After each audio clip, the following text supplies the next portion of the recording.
¿Por qué los miembros de la Iglesia de Jesucristo de los Santos de los Últimos Días no deberían casarse con personas fuera del convenio?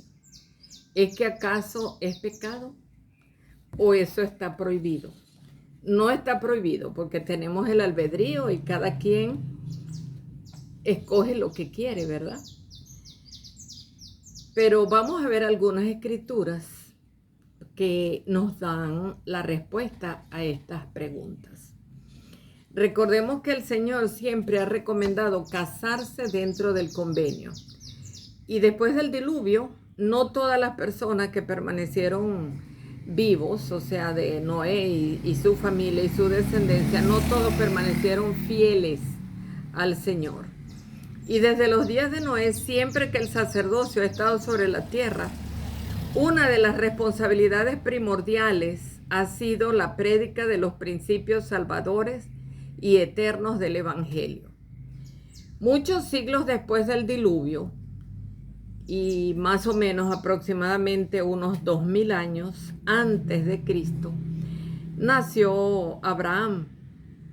La familia de Abraham, que formaban parte de la familia del convenio del Señor, se mudaron a Ur de los Caldeos. Iba su padre, su madre y su familia, pues.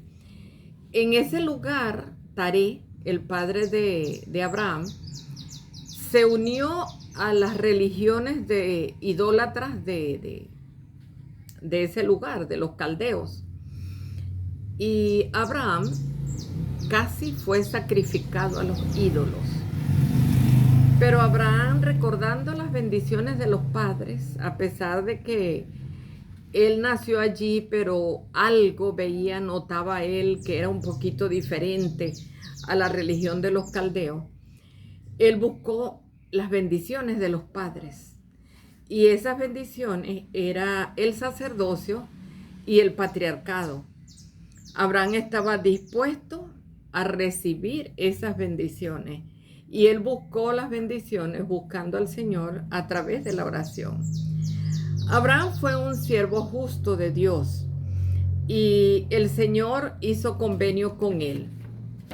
El Señor le dio el sacerdocio a Abraham de manos de Melquisedec, a quien él le pagó el diezmo de todo. También el Señor prometió a Abraham que en él serían bendecidas todas las familias de la tierra. Le prometió una numerosísima descendencia. Y Abraham fue fiel a ese convenio. Cuando él y su esposa Sara, en su vejez, tuvieron su hijo Isaac, y Abraham trató de que Isaac permaneciera fiel al convenio y que no se casara con mujeres cananeas. Y después de la muerte de Sara, Abraham envía a su siervo a la tierra de su parentela para buscar una esposa a Isaac. Esa historia yo creo que la mayoría la conoce, donde el siervo de Abraham encuentra a Rebeca y después de hablar con su padre y su hermano, el hermano de Rebeca, ella viaja con el siervo de Abraham a la tierra de Abraham, a la tierra donde ellos se encontraban. Y allí ella se casa con Isaac. En esa tierra, Rebeca e Isaac fueron muy felices, formaban parte de la familia del convenio. Y más adelante también las escrituras nos cuentan, ¿verdad? Nos narran de que Isaac y Rebeca tuvieron 2 hijos. Y el mayor, Esaú, era desobediente, le gustaba la caza de animales y otras cosas. Y él fue desobediente en cuanto a los mandamientos de Dios. Y ya cuando era un hombre adulto, ¿verdad? Él se casó con mujeres cananeas. Se casó fuera del convenio. ¿Cuál fue la consecuencia que trajo esto sobre Esaú? Esaú pierde su primogenitura.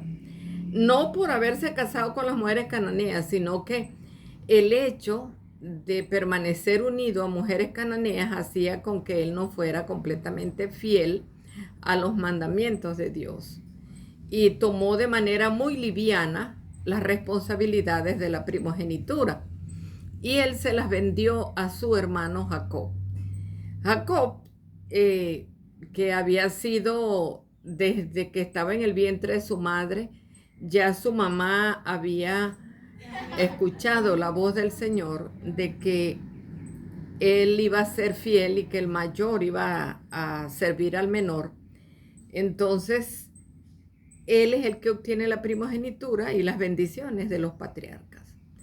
De Jacob, que más tarde pasa a llamarse Israel, nacen las 12 tribus de Israel, o sea, los 12 hijos que son las 12 tribus de Israel. Todo esto nos explica cómo se cumplían los mandatos de Dios.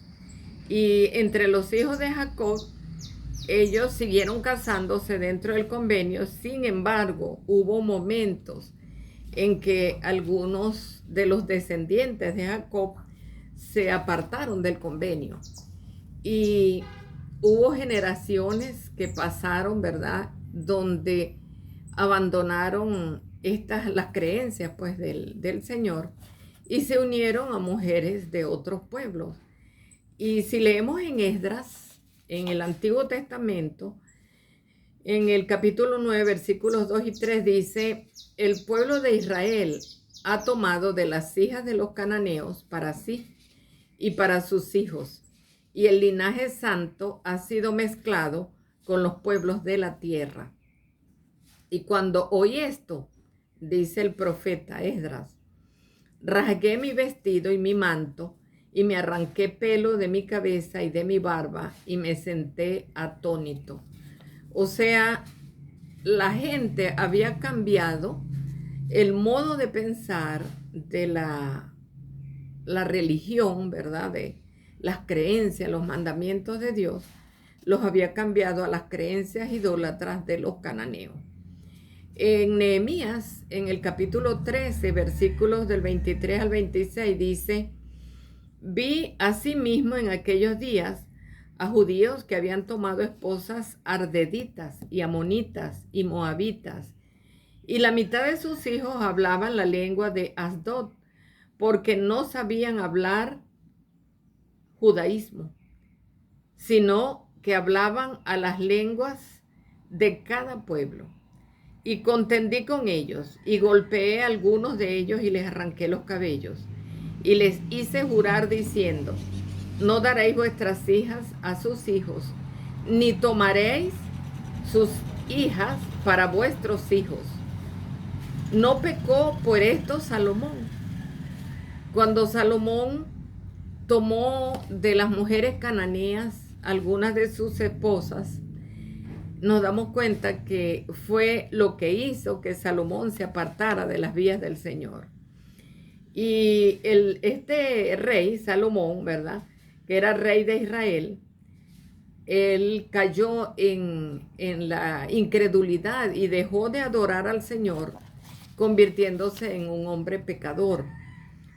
La razón principal de casarse fuera del convenio es que existe el peligro de que no sigamos el camino del Señor, sino más bien que nos apartemos de Él.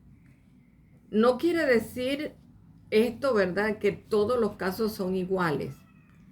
No son iguales, pero la recomendación dentro de la iglesia es la obediencia. Sabemos que nosotros disfrutamos del albedrío y que muchas veces el corazón, ¿verdad?, es el que manda, pero les va a costar a veces mucho trabajo hacer que una persona que no cree en las cosas de Dios pueda volver y convertirse. Pueden pasar años, pero no es imposible tampoco.